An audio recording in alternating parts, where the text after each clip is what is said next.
I rise today to voice my serious concern for the jobs of today and the jobs of the future in my electorate of Newcastle.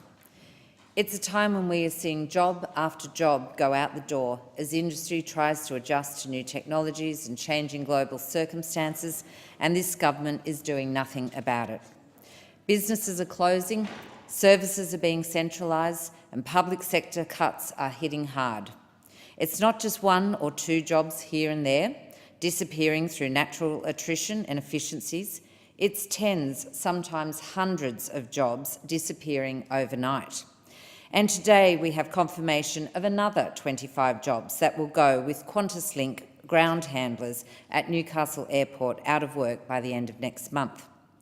This is in addition to the jobs lost locally in recent times through cuts and closures at Brindabella Airlines, Arium, Downer EDI, the Hunter TAFE, Pacific National, Census, Westrac, Bradken and UGL, to name just a few.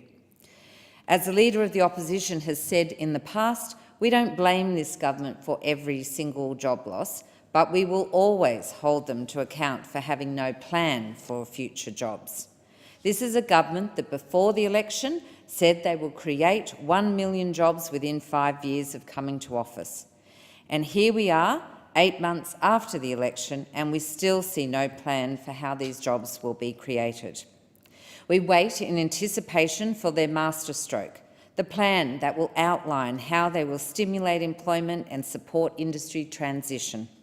We thought we might see it in their budget, structural reform to create new jobs and some support for existing jobs at risk.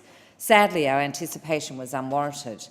What this budget showed was that we truly have a government with no plan for jobs. They have no plan to support the jobs of today and no plan for the jobs of the future. They have made that clear. If you're unemployed, particularly if you're under 30, you're on your own.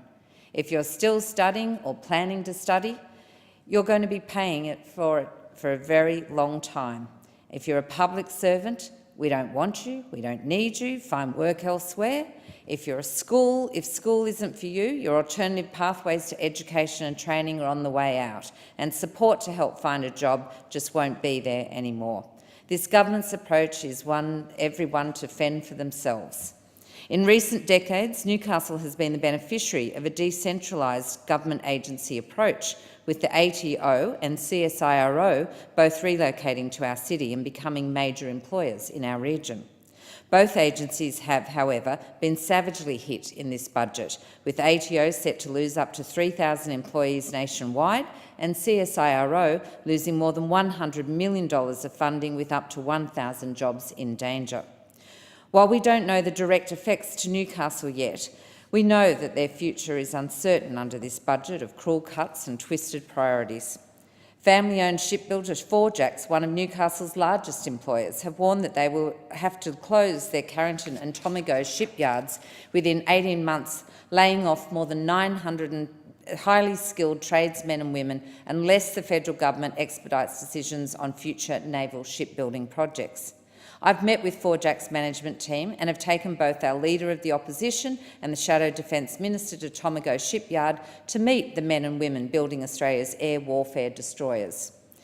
They're an employer that doesn't want to give up, even when in danger of closing, as they still employ more than 80 apprentices and continue to spend hundreds of thousands of dollars on training every month. Yet this may be all to no avail. The last two Defence White Papers clearly mapped out Australia's need for more than 40 new ships, but the Abbott Liberal government has not lifted a finger to help secure Australia's shipbuilding industry since winning the election more than 8 months ago. The Defence Minister claims he has a plan to bridge the so-called valley of death for our defence manufacturers, but there wasn't a single word about it in the budget. Forjax and their shipbuilding counterparts across the country need action now. Newcastle and the nation deserve better than what this government's giving us. We need a plan for the future, we need a plan for jobs, and we need a plan for industry. Thank the member.